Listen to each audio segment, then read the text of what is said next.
Bienvenidos a esta plática del Seminario Junior de Matemáticas. Hoy tenemos el problema de Dirichlet en ZI, dada por Pablo Julián Reyes González.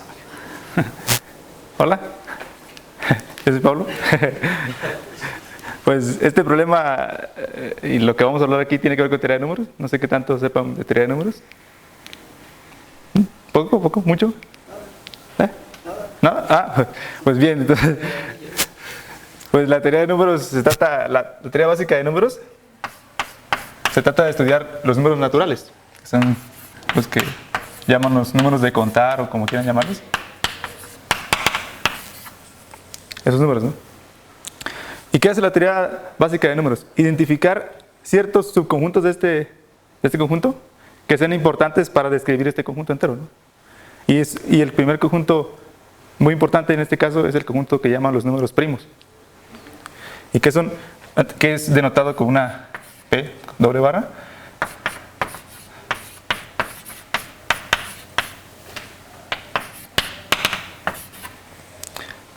¿Y cómo definimos este conjunto? Pues en N, antes de que se construyera la teoría axiomática de definiciones y todo esto, ya teníamos la idea, la noción de que N tiene ciertas propiedades muy importantes, que es que podemos sumar elementos ahí y multiplicar elementos ahí, ¿no? Entonces, esas dos nociones nos permiten hablar de algo que se llama divisibilidad en este conjunto. O sea, aquí podemos hablar de dos elementos aquí, decir que A divide a B, denotado de esta manera, si existe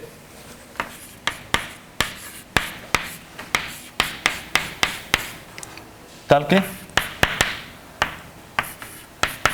B sea igual a A por C. Esa propiedad es muy importante y es prácticamente toda la teoría de números está basada en la propiedad de divisibilidad. ¿Sí? Entonces, esa propiedad es muy importante, la divisibilidad, y nos permite hablar de los divisores ahora de un número. Tomo un número y veo qué números lo dividen, ¿no? Por ejemplo, así podríamos hablar justamente de un conjunto de los divisores de un número, ¿no? Son los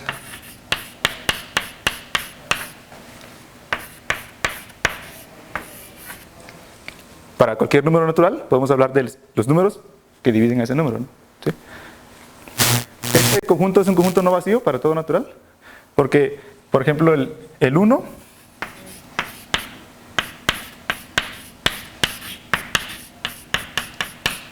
para todo número natural, el 1 está en ese conjunto, pero también el propio número está en ese conjunto, el conjunto de divisores de ese número. Ahora, ok, este conjunto tiene dos elementos muy importantes. ¿Cuándo es que exactamente son sus únicos elementos? Exactamente esa es la definición de esto, ¿no? Así que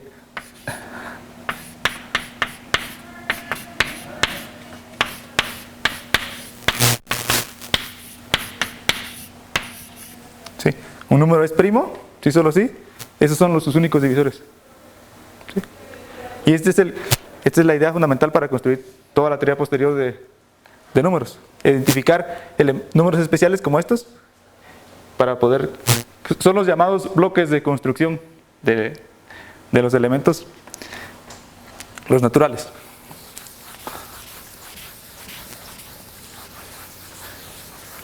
¿Por qué son los llamados bloques de construcción? Porque se puede demostrar, este es el teorema fundamental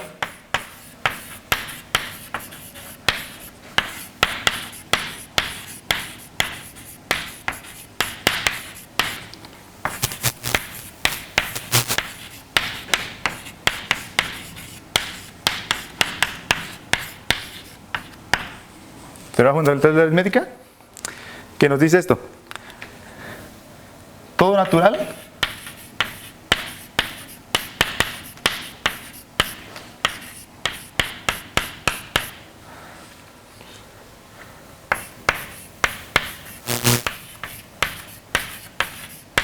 distinto de 1 puede expresarse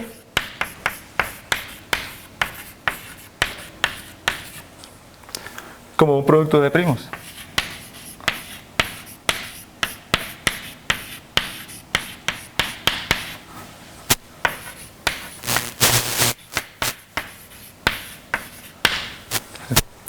sea, estos números que están aquí, llamamos primos, son los que nos sirven para construir todos los naturales. Esa es la idea de que son los llamados bloques de construcción de todos los naturales.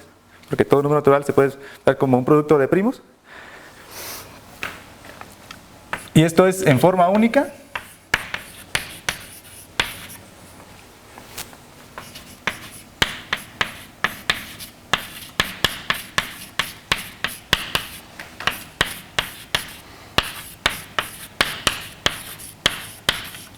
Excepto por el orden, ¿no? ¿Qué quiere decir excepto por el orden? Que como en n, este resulta ser un, el producto es conmutativo. Podemos multiplicar 3 por 5 o 5 por 3 y da lo mismo. Entonces, este producto de primos podemos reordenarlos de alguna manera, pero salvo ese reorden, la factorización, o sea, la manera de poner a n como un producto de primos es llamada una factorización, es única. Por ejemplo, el 10. El 10, ¿cómo podríamos ponerlo como producto de primos? Pues 2 por 5. ¿Sí? Es una manera de ponerlo como producto de primos, ¿no? Y igualmente esta es 5 por 2, ¿no? ¿Sí? Ahora, si ven ustedes, esta definición dice sí, solo sí, 1 a n, esto excluye al 1. Porque el 1, justamente el conjunto solamente tiene un elemento. O sea, d de 1 es 1. Y no tiene dos elementos como aquí. Entonces justamente por eso el 1 es excluido de la categoría de... Entonces, justamente si permitiéramos el 1, esta factorización podría ya no ser única. Porque, por ejemplo, podría ser que yo pusiera 5 por 2 por 1 por 1 o pusiera un 1 aquí. 5 por 1 por 2 por 1. Eso seguiría siendo 10, pero sin embargo puedo poner unos donde yo quiera y no me daría una unicidad, porque ya no es como simplemente permutarlo, sino que ahora hay una cantidad muy grande de factores, ¿no? O sea, esto podría ser 5 por 1, por 1, por 2, por 1, por 1, por 1, por un montón de unos. Y aquí estas dos factorizaciones ya no coinciden, ni siquiera, o sea, en el tamaño. Esta tiene más elementos que esta. Entonces, por lo tanto, el 1 fue ventajoso quitarlo porque ahora sí me permite hablar de factorizaciones únicas, excepto por el orden. ¿Está claro? Ahora, este teorema se puede poner en una forma más precisa. Aquí dice un producto de primos, ¿no? Ok. Pero como los primos, nosotros podemos identificarlos. Aquí ocurrió que solo ocurría este primo y otro primo, pero puede haber números como el 20. ¿Que el 20 cómo es? Primero empezamos que es 4 por 5, ¿no? Pero este no es primo todavía. Este es 2 por 2 por 5. ¿Sí? Y esto ya expresé al 20 como un producto de primos. Ahora, aquí aparece dos veces el 2. Esto lo puedo escribir nada más en notación de potencia como 2 al cuadrado por 5, ¿no? ¿Sí? Entonces justamente la forma más precisa de este teorema es diciendo que todo número natural n puede procederse como un producto de primos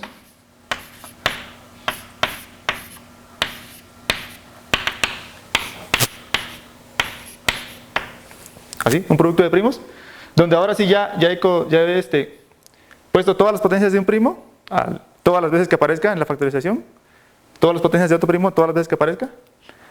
O sea, estos números son números naturales. ¿Sí? Estos son los primos. Y allá no teníamos una unicidad tan clara porque, como decía, este es lo mismo que este, pero es por el orden. Ahora sí ya puedo hablar de unicidad si yo ordeno los primos. O sea, los números naturales se los puedo ordenar bien. Y como los primos son un subconjunto de los naturales, entonces puedo ordenar bien los primos de orden creciente o decreciente, según me parezca, ¿no? Puedo ordenar estos en orden creciente.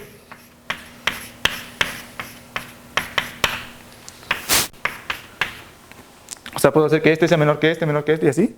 Y ahora sí esta factorización ya va a ser única. Ya, ahora sí, ya no hay ninguna duda, porque o sea, ya los primos, ya los junté todos los que tenían potencias iguales, todos los primos que aparecían los junté en una sola potencia y ya los ordené de manera que no haya duda de quién va primero y quién va después. Esa es la llamada factorización canónica de un número natural. Aquí, por ejemplo, el 20, su factorización canónica sería Esta justamente. 5 a la 1, ¿no? Aquí. 5 a la 1, pues ya. Sí.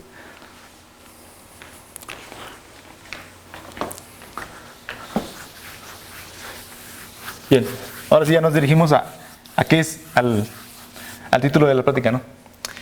Durante mucho tiempo, este fue lo mejor que se tenía para hacer teoría de números. O sea, y es lo que se sigue haciendo modernamente. O sea, la teoría de números actualmente sigue descifrando todos los misterios, digamos, que hay en los números naturales. O sea, hay cosas ahí complicadas, ¿no? O sea, en apariencia mucha gente no estudia teoría de números porque dice como que los naturales, como que no hay nada interesante en ellos, ¿no? Pero en realidad justamente por ser los naturales son un conjunto discreto, muy separado, hay como que menos probabilidades. O sea, en análisis uno hace muchas cosas y funcionan bien porque hay un montón de cosas donde escoger y entonces pues no hay problema de decir continuidad y todas las cosas, pero justamente los naturales, al ser un conjunto discreto, muchas propiedades ya no se valen ahí, entonces hay que ser más cuidadoso para estudiarlos, ¿no? Así que durante mucho tiempo lo mejor que se podía estudiar los números era estudiar números naturales. O sea, mucho tiempo se ha hecho teoría de números solamente sobre números naturales, ¿no? Este teorema, por cierto, aunque parezca así como que muy obvio, aparece por primera vez así explícitamente, tal y como lo pueden ver aquí, en una obra de Gauss de 1800, ¿no? O sea, relativamente reciente, ¿no? El cálculo es mucho más viejo que eso, pero esto parece hasta apenas, ¿no? Y fue justamente Gauss quien dio el paso siguiente en considerar este otro conjunto, ¿sí? Que es el que vamos a hablar enseguida. Bien, pues pasó mucho tiempo, o sea, los números complejos que se estudian en análisis y son muy importantes, pasó mucho tiempo para su aceptación, ¿no? O sea, ¿cuál es la idea de los números complejos? La idea de los números complejos es que nosotros podemos sacar raíces a números negativos, ¿sí? Pues mucha gente no creía que tales cosas pudieran existir o que por qué tendríamos que asumir que existen tales números, ¿no? Pero en la práctica resultaban muy útiles, ¿no? Por ejemplo, Bombelli, un matemático,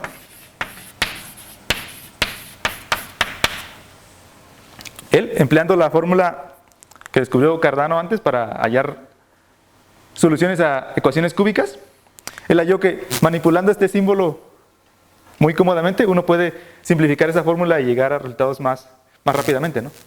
Entonces, en teoría, ese y otros matemáticos posteriores manipulaban así ingeniosamente este número, que se denota usualmente como I, para obtener resultados ingeniosos, ¿no? Entonces, estaba ahí la idea de que funcionan, pero como que no son bien aceptados, y estaba la teoría de que hay que formalizarlo un poco, ¿no? Entonces, incluso en este tiempo, o sea, para 1800, cuando Gauss publicó este teorema, todavía no eran tan aceptados, ¿no? Pero, sin embargo, ya hay mucha teoría alrededor de ellos, ¿no? Por ejemplo, hacia esa misma época, Cauchy, que es contemporáneo de Gauss, ya tenía sus teoremas que son muy conocidos en análisis, ¿no? Que tienen que ver con los números complejos. Pero aún en esa época no se habían estudiado la naturaleza en sí de los números, ¿no? Sino más bien los usos prácticos que se habían dado para resolver otros problemas que en los números naturales no tenían solución. Pues fue justamente Gauss quien consideró la primera posible generalización de este teorema, pero nunca un ámbito un poco más grande, que es en el ámbito de los que llamamos enteros gaussianos.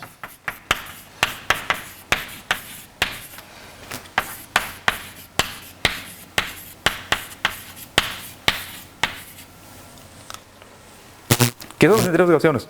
Pues los enteros gaussianos son números complejos con parte real y parte imaginaria entera, ¿no? O sea, dicho de esta manera,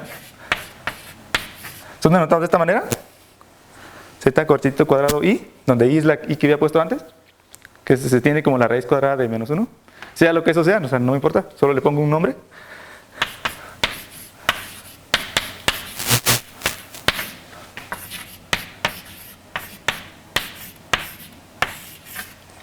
Donde esto son los números enteros, ¿no? Ahora, incluso conocer los números enteros, o sea, si ven, les empecé hablando de los números naturales y ahora ya apareció mágicamente otro conjunto aquí llamado los números enteros, ¿no?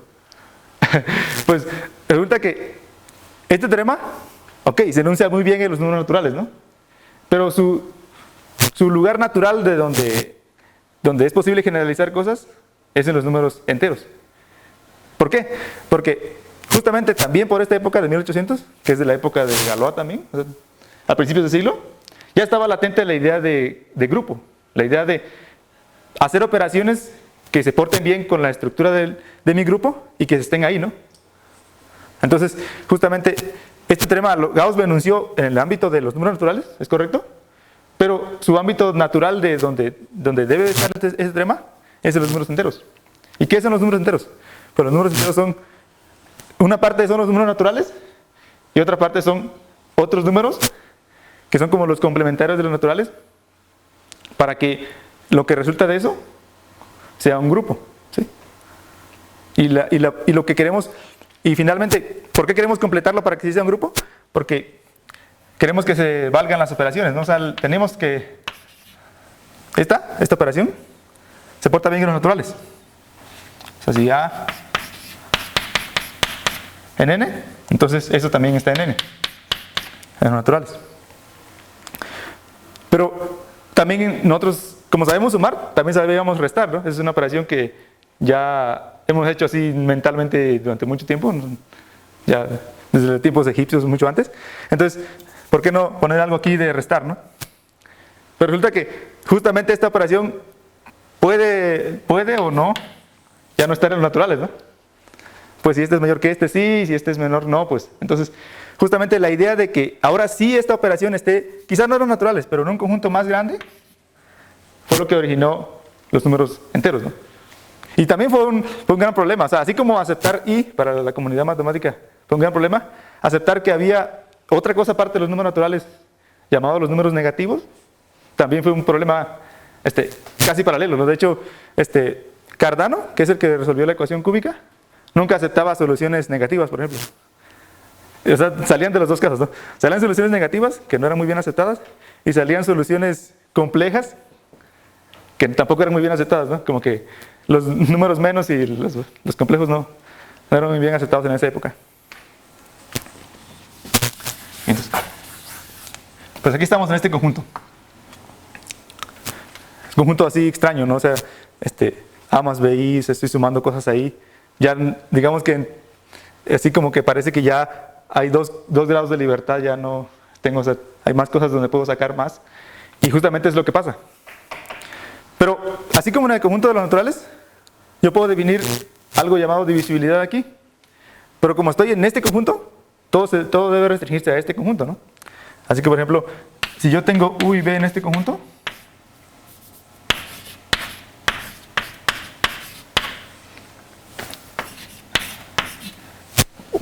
nuevamente voy a usar del símbolo, o lo voy a usar para otra cosa, pero con el mismo simbolito.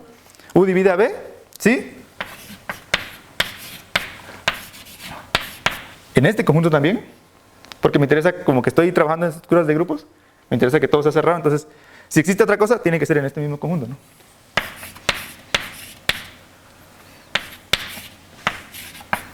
Tal que B sea U por W, ¿no? ¿Sí? Bien, entonces, ya tengo una noción de divisibilidad en mi conjunto. Ahora, toda la teoría posterior y lo que hizo Gauss fue ¿cómo puedo llevar toda esta teoría de la divisibilidad hasta obtener algo parecido a esto, pero aquí? ¿Sí? Y él tuvo éxito, lo consiguió. Justamente, él probó que algo parecido a eso sí se vale aquí. No sé si nunca había hablado de eso. O sea, se llama el teorema fundamental de los enteros gaussianos, podríamos llamarlo. Pero esa es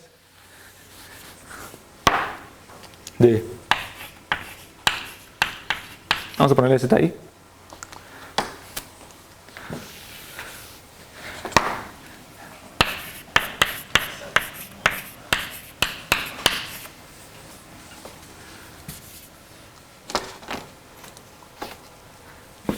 Borramos esto porque aquí ya va a resultar un poco más tedioso. Pero vean. Ahora que centrémonos en esto. Si recuerdan, en el pasado, los primos eran como que lo más importante, ¿no? O sea, ahí pasaban, o sea, eran importantes porque eran los bloques de construcción, ¿no? Pero aquí, ¿qué vamos a entender por primos ahora aquí? ¿Sí? ¿Qué son los primos de esto?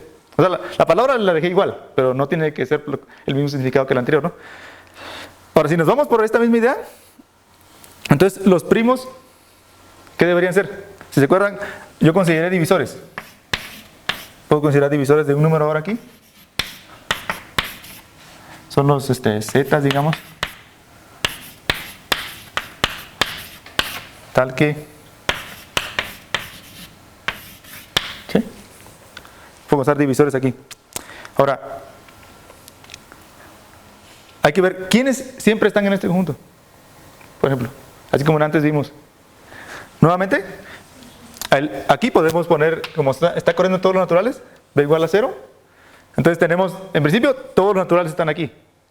Entonces, teníamos como antes, tenemos el 1. ¿Sí? Pero ahora tenemos un nuevo elemento. Como estamos en z, también puede estar el menos 1, ¿no? Pero hay otro más todavía. Estamos aquí. O sea, si este es 0, ¿ahora qué? Podemos poner aquí 1, menos 1. También. ¿Sí? En principio esos están ahí, ¿no? O sea, estos. Ahora la pregunta es, ¿será una buena definición decir que algo es primo aquí si los únicos divisores son estos?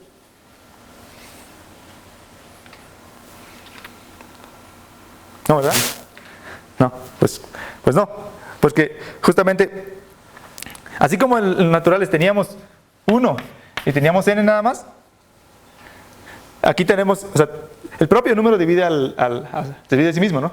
Entonces aquí también tendríamos que tener este número, o sea, él está en su propio conjunto, también su negativo. ¿Y quién más? Por este caso, ¿quién más está ahí?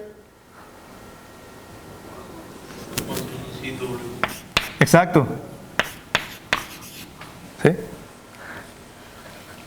Ahora, esto no parece... Esto, en realidad, es algo de esta forma, ¿eh?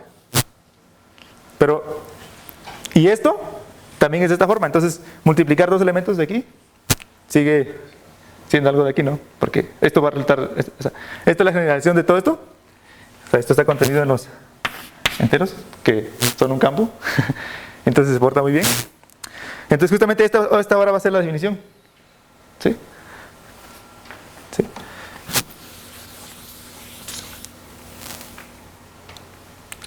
Podríamos decir que ahora vamos a denotar por aquí este conjunto. Los primos, pero en ese conjunto.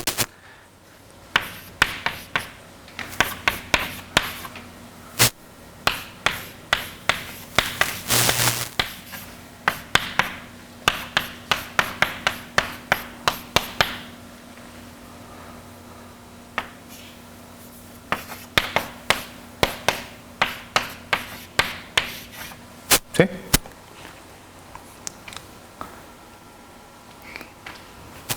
Esa va a ser nuestra definición de un primo ahí, ¿no? ¿Sí? Ahora, aquí viene un problemita, es que como va a resultar que, si ustedes notan, aquí, si ponemos b igual a 0, aquí van a haber elementos naturales, o sea, siguen habiendo naturales. Entonces, al clasificar esos primos, van a seguir habiendo primos de los que ya conocíamos antes. Entonces, justamente para no evitar una confusión de estos son primos o no son primos, se le acostumbra a llamarle a estos irreducibles. ¿Sí?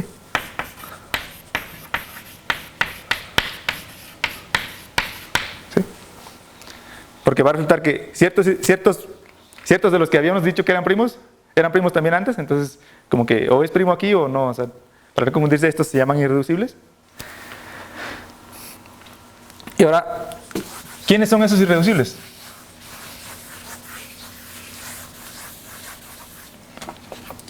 Pues resulta que esos irreducibles se pueden caracterizar muy bien sin necesidad de... O sea, en principio podrían aparecer elementos aquí muy raros, ¿no? Que no tengan nada que ver con los primos que ya conocíamos. Pero resulta que ese no es el caso. Que en realidad, con los primos que ya teníamos de los naturales, podemos obtener unos primos aquí análogamente, ¿no?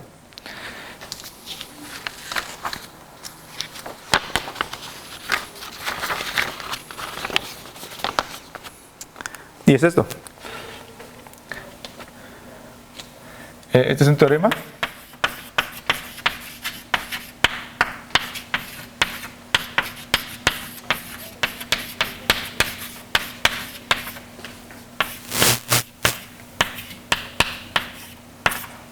¿Sí? Son. Y aquí, o sea, hay que clasificarlos por sus categorías, ¿no? O sea, voy a decir quiénes son los irreducibles exactamente.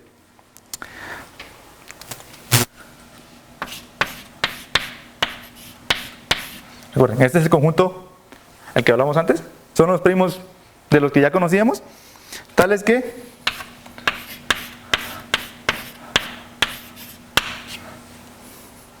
Tal es que 4 divide a P menos 3. O sea, esta es la divisibilidad, la que conocíamos. Ok, esos son unos. Otros.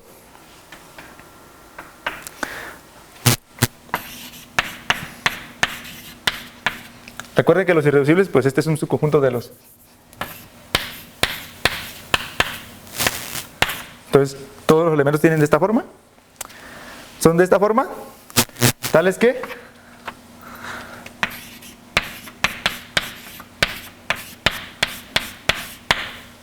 ¿sí? O sea, tómate elementos de esta forma, tales que la suma de sus cuadrados ahora es un primo ahí, ¿sí? Y por último, si ustedes se dan cuenta, estos tienen un nombre especial. O sea, si ustedes, o sea, en n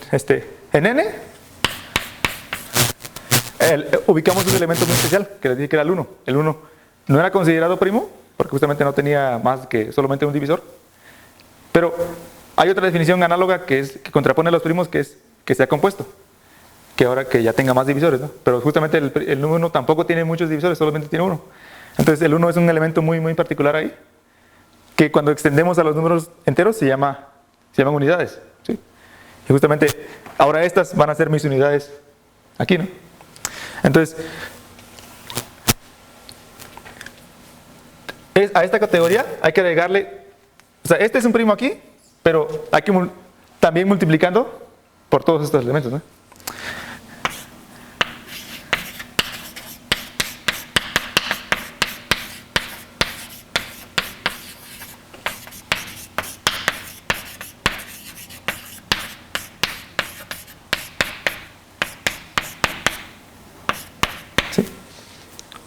Y lo que afirma el teorema es que son estos, ya no hay más, ¿sí?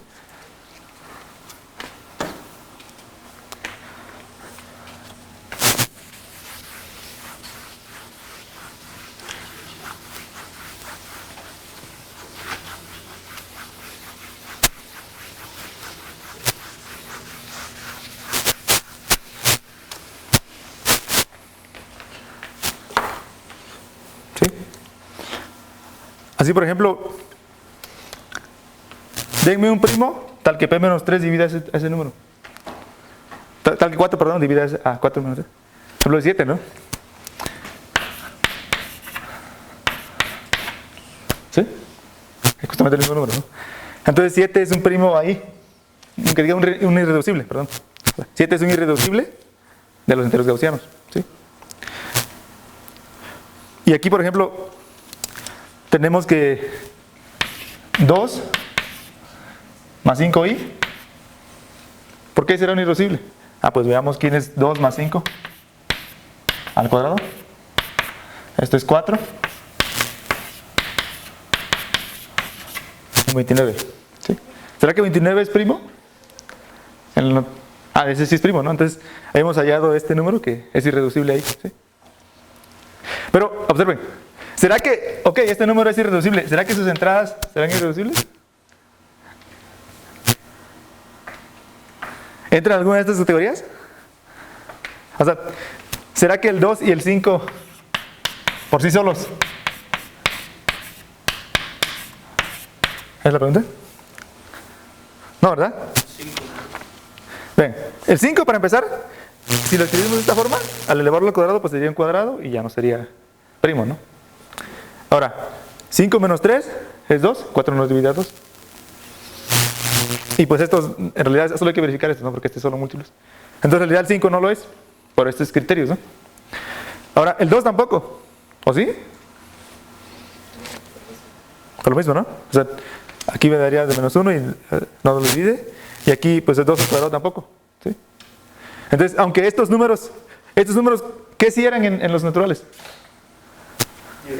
Esos eran primos, ¿no? O sea, 2 y 5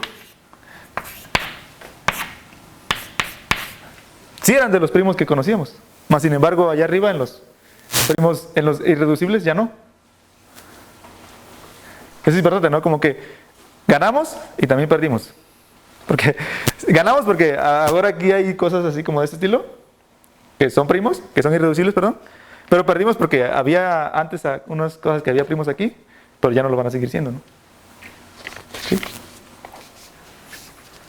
Ese es un teorema muy importante, o sea, caracteriza totalmente quiénes son los irreducibles en este conjunto de los gaussianos.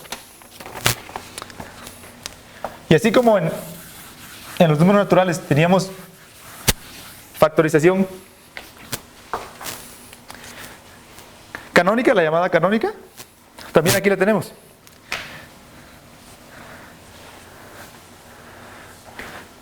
Usualmente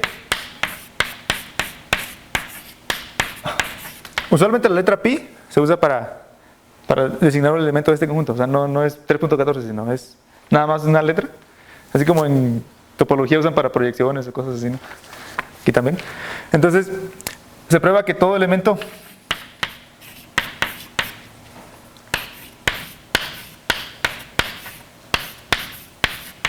volvemos a escribir el 0 como antes.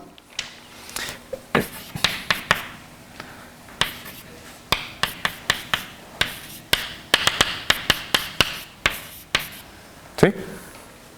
Donde ahora, ¿quiénes son estos? Estos son irreducibles, justamente. Y esta es una unidad, le vamos a decir. ¿Recuerdas que dijimos quiénes son las unidades? Esta va a ser una unidad. ¿Sí? Ahora, ¿por qué ya no podemos hacer algo análogo al anterior? O sea, esta, en principio, en la anterior dijimos que ya era la única. ¿Por qué? Porque todos los primos les pusimos con las potencias que tenían y los ordenamos y ya, es única. Entonces ya no hay error. ¿Por qué esta no puede ser única? La pregunta sería, ¿será que yo puedo decir que esto? No, ¿verdad? Porque una de las primeras cosas que se probó en realidad con los complejos es que no son ordenables, ¿sí? Entonces yo no puedo decir, pues este es menor que aquel, pero ¿cuál menor? No hay tal menor, ¿no? ¿Sí? Entonces pues no. Entonces justamente esta condición ya no nos permite hablar de, no, pues es menor que aquel, no. Ahora sí, nos conformamos nada más con que la factorización es única, salvo por el orden. Porque no podemos ahora quitar la palabra salvo por el orden, porque no la podemos quitar posiblemente, ¿sí? Pero aquí podemos hacer una restricción mayor. Quizás no podemos quitar la palabra que estén en cierto orden, pero sí podemos pedir un poquito más. O sea, estos, por estar en los ZI, son un conjunto de los números complejos. Podemos hablar de su parte real y su parte imaginaria, ¿no? En este caso, ya lo borré, pero en el A más BI pues era A y el otro era B. Podemos pedir que la parte real de cada PI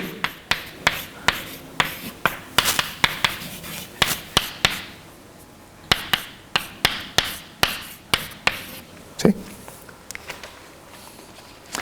Y esto visto en el plano complejo, o sea, en R2, que es isomorfo,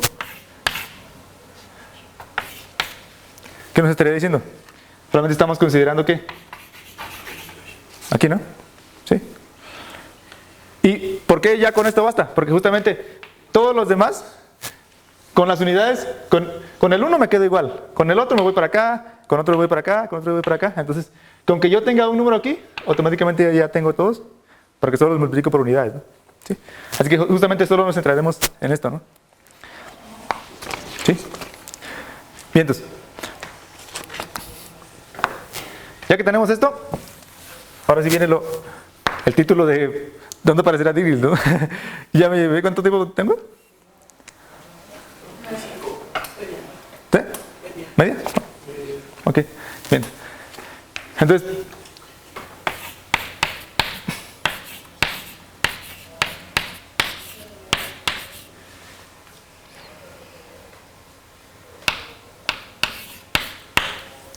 voy a empezar a hablar de funciones de este conjunto en los complejos, ¿no? ¿Sí? Y voy a llamarlas funciones aritméticas.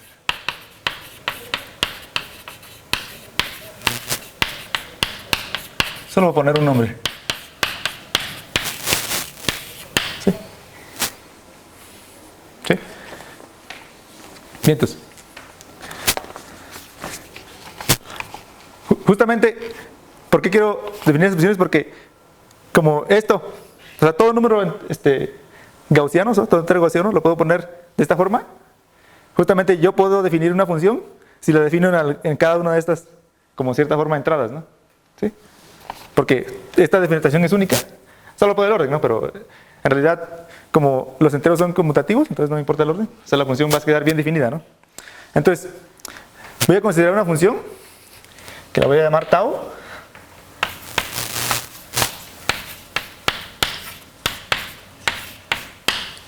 ¿Qué me va a hacer? En realidad esta función, mucho más que a los complejos, va a ir a los naturales, que es un conjunto de los complejos. ¿Y va a hacer, qué va a hacerle a un número? Tau de un número, z, que se expresa de esta manera, lo va a mandar a esto.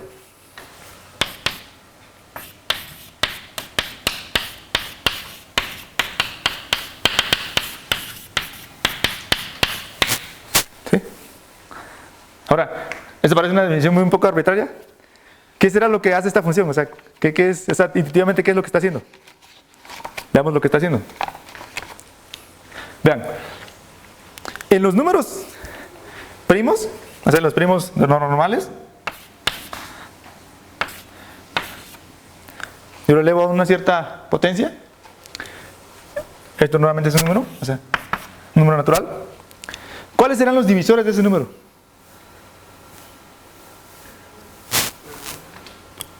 Chéquese. En principio ya vimos que el 1 siempre está. ¿Quién también está? Seguramente. El primo, ¿no? Y también el primo al cuadrado, ¿verdad? Y siempre está el 1 y el propio número, ¿no? ¿Sí? ¿Sí? De hecho, pueden ver que de hecho son todos los divisores de este número. O sea, este es el conjunto que yo denoté por D de n. ¿Sí? Desde un principio, ¿no? ¿Cuántos hay de ellos? Este 1, ¿cómo lo puedo poner así mañosamente? Entonces, ¿cuántos hay de ellos? Alfa más 1, ¿verdad? Entonces, podría decir que la cardinalidad de este conjunto es alfa más 1, ¿no? ¿Sí? ¿Sí? Ok. Entonces, ese fue para un número de un primo a una potencia. Pero hemos visto que no todos los números son de esa forma, ¿no? En realidad pueden haber muchos más primos a muchas más potencias, ¿no? Así que considerémonos ahora un número con dos potencias. Dos primos elevados a dos potencias distintas. Sí, está.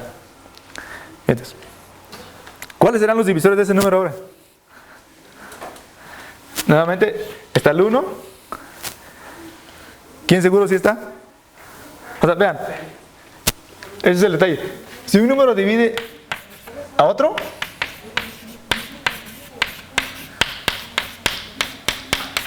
esto siempre pasa. Si un número divide a otro, entonces divide a cualquier múltiplo de ese número. Se llama una propiedad, ¿no? Entonces, este es un producto de números. O sea, esto lo puedo poner aquí de un lado. ¿Y quién siempre va a dividir a este número? O sea, con que yo tenga un número que divida a este, automáticamente va a dividir a todo, porque por este resultado, ¿no? Entonces, justamente vuelven a estar los que ya estaban. ¿Sí? Está P hasta P al alfa. ¿Sí? Pero esto lo apliqué para este primo. También están los del otro lado. Está Q hasta Q a la beta. ¿Sí? Pero ¿quiénes también están? Fíjense, yo puedo poner este número aquí y poner una Q y restarle aquí. ¿Sí? Y ahora puedo aplicar nuevamente el teorema. Ahora este nuevamente es un producto. Y ahora aquí van a estar. Van a estar el PQ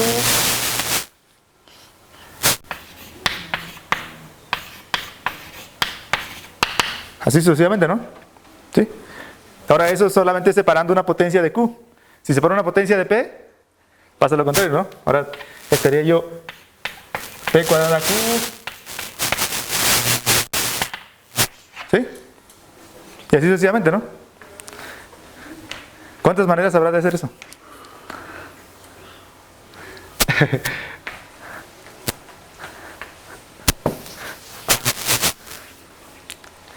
Fíjense, esto se resuelve fácil. O sea, si escribimos todos los elementos, pues nunca acabaríamos, ¿no? Porque puede ser que.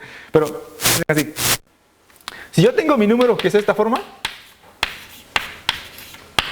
un divisor de ese número quiere decir que n es alguna otra, digamos, b por d. ¿Sí? Justamente, ¿no? Pero eso significa que P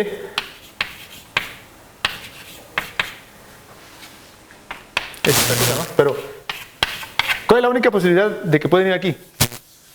Como estos ya son primos, sus únicos divisores son, o sea, los únicos divisores de este y de este son, como habíamos visto antes, son potencias de él, ¿no? Pero con índice menor, ¿no?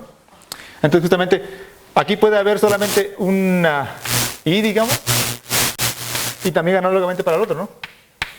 ¿Sí? O sea, mi B puede ser de esta forma. Pero como quiero también que sea, que todo esto sea así, entonces debe pasar que el otro sea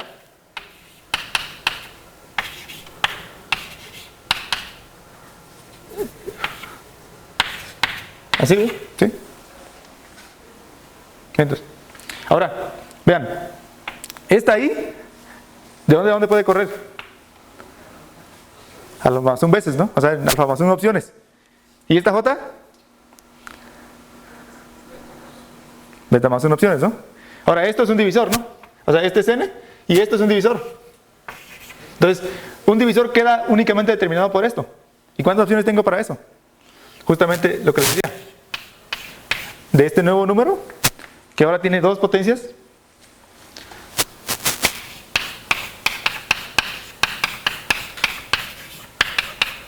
¿Sí?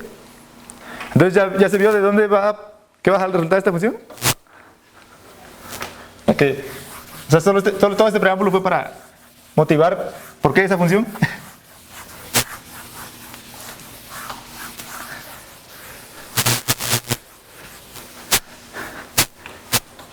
En realidad, ya lo borré, pero también había definido el conjunto D de Z para los divisores de un número. Entonces esta función va a resultar ser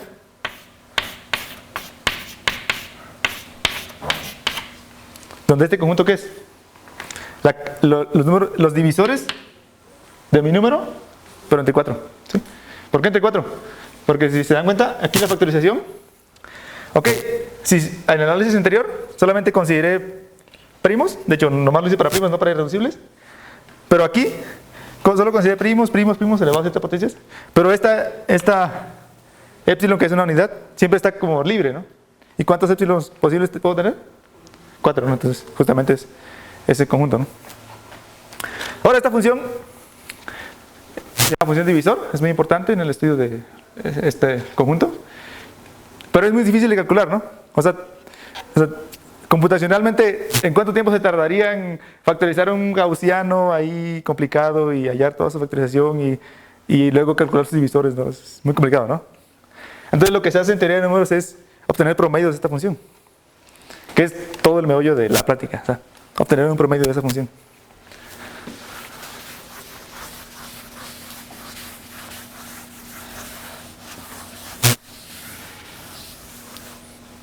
¿Sí? O sea, ahora nos vamos a sumar cosas de ese estilo. ¿Sí? La pregunta ahora aquí es, ¿sobre qué correría los índices yo?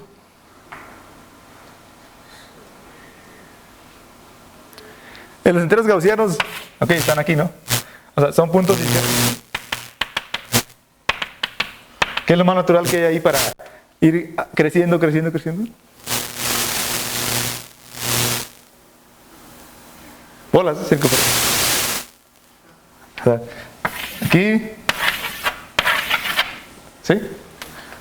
¿Se lo ven? O sea, aquí hay un montón, hay unos cuantos enteros gaussianos, aquí hay otros más, aquí hay otros más. Entonces sería una buena manera de ir sumando estas cosas, ¿no? Al final voy a ir contando más y más. ¿Sí? Aparte de que tiene la ventaja de que, como esto es una circunferencia, se lleva bien para todos los lados, ¿no? Entonces, si hay algo aquí, también vuelvo a ver aquí también. Y eso es muy importante porque justamente los enteros son como que muy simétricos en ese aspecto, ¿no? ¿Sí? Bien, entonces. Pero esto, en términos de qué lo conocemos. Para un entero, para un número, digamos que este es R. ¿Cómo podemos decir que está contenido en una bola de radio R? ¿Cómo se dice eso? Tengo una bola de radio R y tengo un complejo. ¿Cuál es un criterio para saber si ese complejo está o no dentro de esa bola? Ajá, exacto, ¿no? Ajá, ya tienen la idea, ¿no? La norma. ¿Y cuál es la norma de un entero? Usualmente, aquí lo anotaremos así. Es que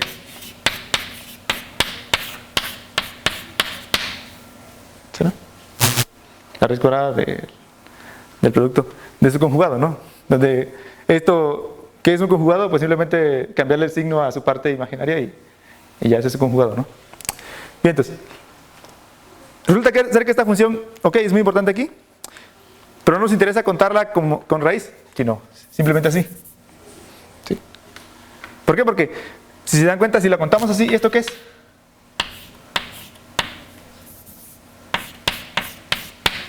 ¿Qué es? Un número natural, ¿no? ¿Sí? Ahora, si mi z, entonces su z conjugado,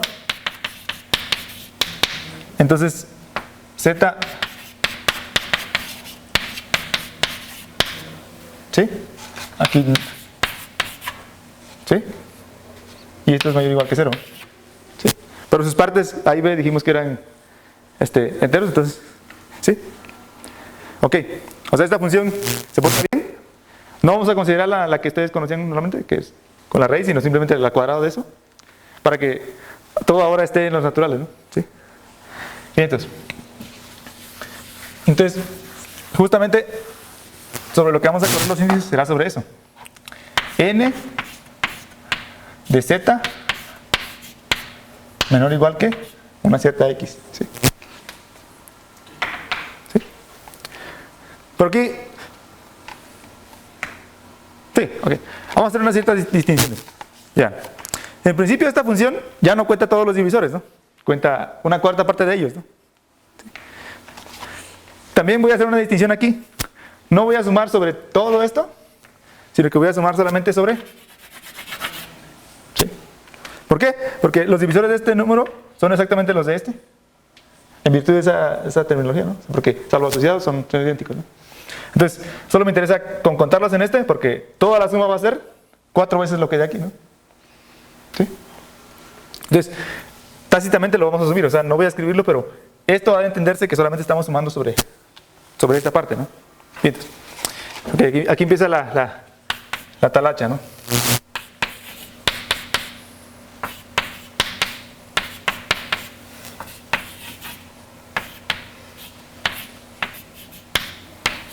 Vean.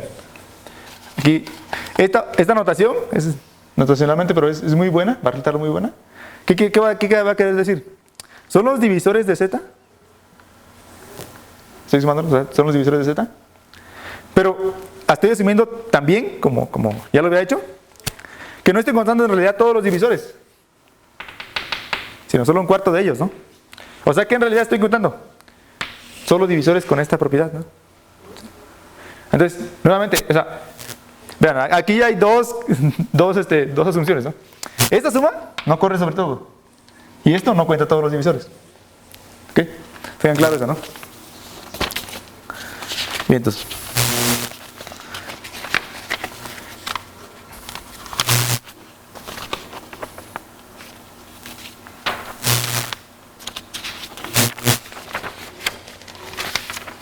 aquí viene el truco, que es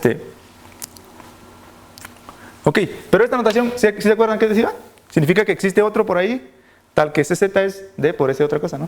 O sea, esto lo puedo reescribir así.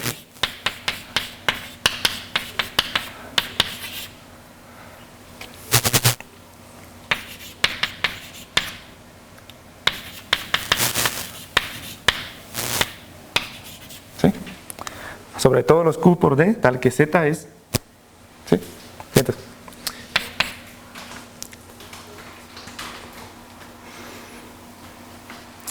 pero acabo de expresar a Z como esto. Entonces simplemente toda esta suma, en realidad, o sea, este Z es este mismo Z, ¿no? Entonces puedo ponerla simplemente como la norma de... ¿Sí? ¿Sí? Bien, entonces, ahora, aquí tengo como 2 grados de libertad nuevamente. O sea, porque en principio esta era una doble suma, ¿no? Pero al quedar solamente en una suma, entonces debo tener 2 grados aquí abajo, ¿no? Entonces, nuevamente lo separo. ¿Cómo lo separo? Bien. Primero, ¿qué propiedad muy, muy importante cumple esta función? ¿Cómo es n de d por q? ¿Qué hace? Separo muy bien, ¿verdad? O sea, esto, un paso antes de lo que les comentaba, es poner n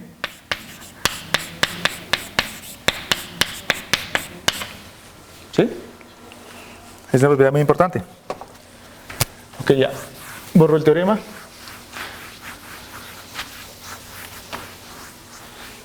Ok.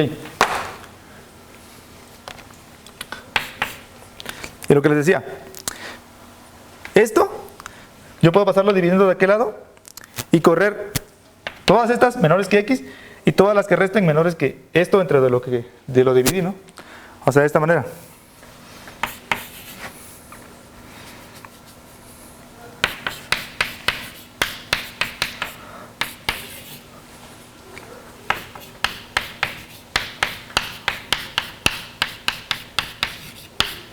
Así.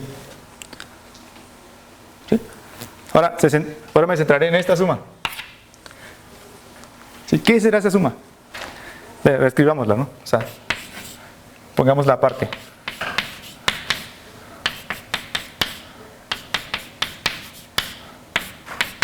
O sea, esta suma que se escribe de manera complicada, ¿qué quiere decir? Que son todos los enteros, la cardinalidad de todos los enteros gaussianos, tales que su norma es menor que esta cosa.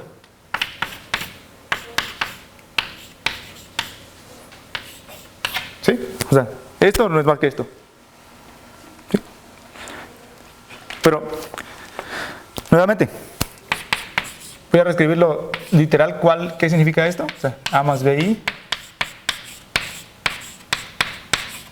tal que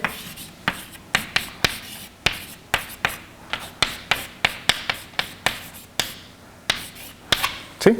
O sea, esto es simplemente eso, ¿no? ¿Sí? Ahora, ¿se acuerdan de que sí les platicaron que en realidad los complejos puedes verlos como los reales? O sea, R2. Entonces, justamente aquí vamos a hacer uso de eso mismo, pero ahora con un subconjunto de eso.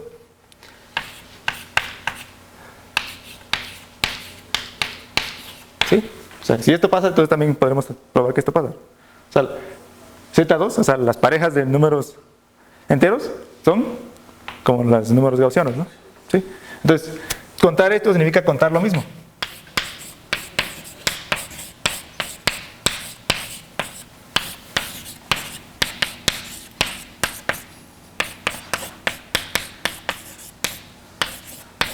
¿Sí?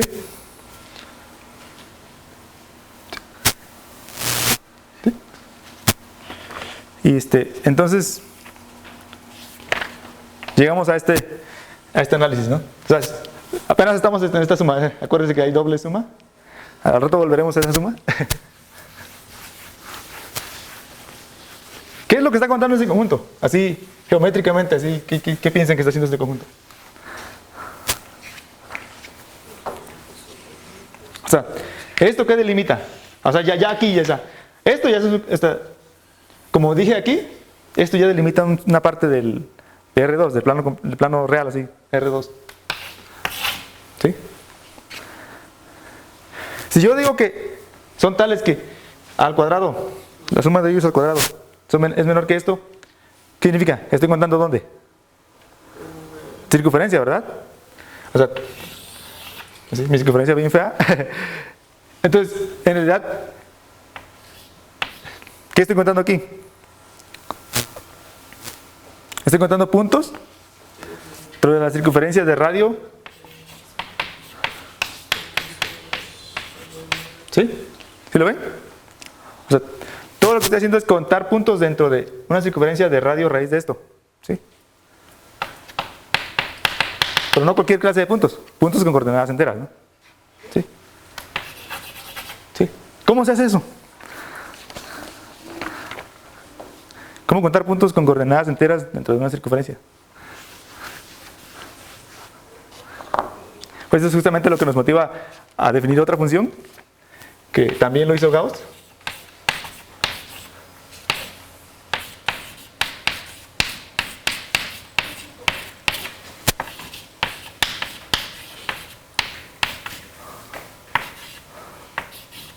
Vean, definí esta función.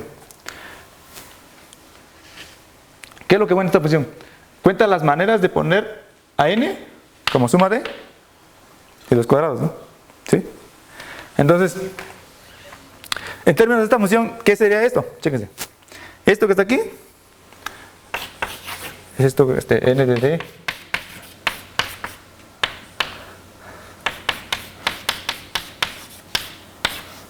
¿Qué sería? Vean. Contar puntos, o sea, esto cuenta todos los puntos que hay adentro de la circunferencia de radio, raíz de esto, ¿no? Pero eso equivale a contar todos los puntos que hay en circunferencias de radio cada vez más pequeño, ¿no? ¿Por qué? Porque son concéntricas, digamos, ¿no? O sea, contar puntos dentro de toda esta circunferencia equivale a contarlas dentro de esta más chiquita. ¿Sí? Entonces, llevando esta idea a la práctica, o sea, esta función cuenta, o sea, esta función, digamos, si esto es n, esta cuenta cuántos puntitos hay aquí. ¿Sí? Entonces, si hago esto para esto y hago disminuir así el radio, entonces, ¿esto qué me queda? Me queda que es la suma sobre las n's menores que x de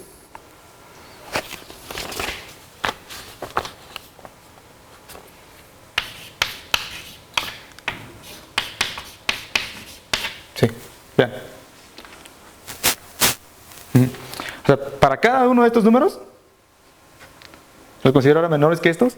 Esto me está contando cuántos puntos hay en esa circunferencia. Las voy haciendo cada vez más pequeñas. Por tanto, esta cantidad coincide con esta cantidad, ¿no? ¿Sí? Pero esto no es del todo. Chéquense, aquí no puse ninguna restricción. Aquí están puntos en todos lados. ¿Pero qué dijimos al principio? Que solo íbamos a considerar un cuarto de eso, ¿no? Entonces esto debe ser, ¿sí? Ahora bien, todo se remite a hallar algo para esta función, ¿no? ¿Qué podemos hacer con esta función? Pues justamente un teoremita, que por ahora me lo van a creer porque creo que no me da tiempo para probarlo, es el siguiente.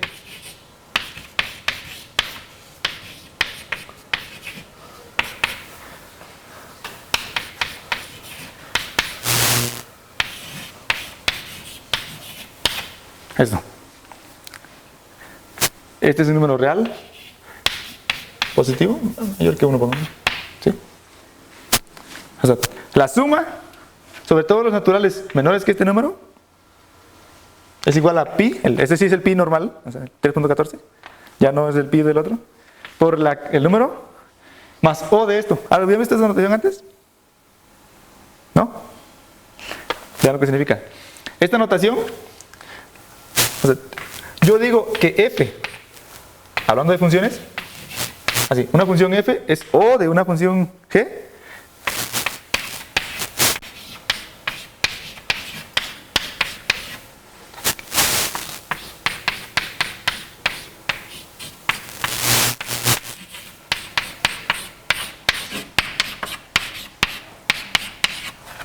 esta definición largota.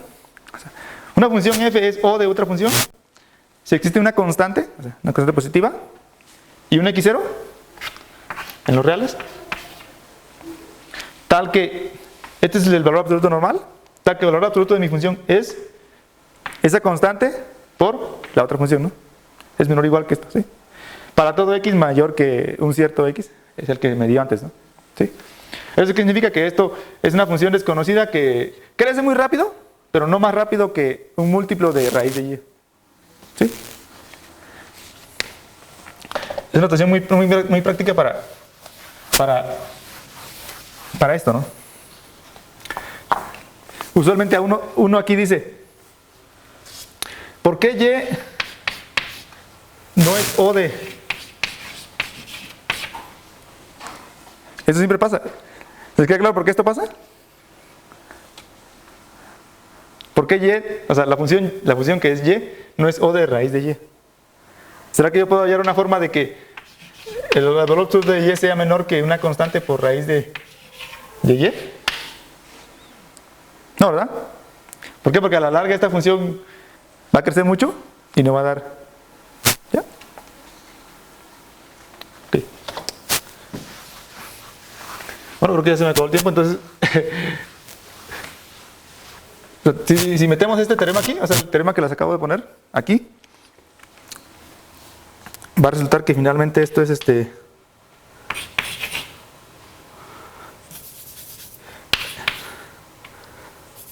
es pi de x entre d.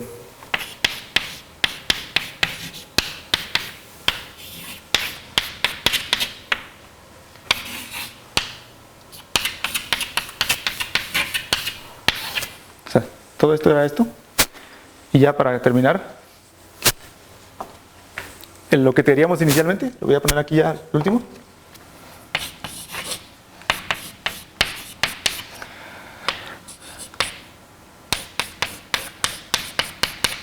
Esto va a ser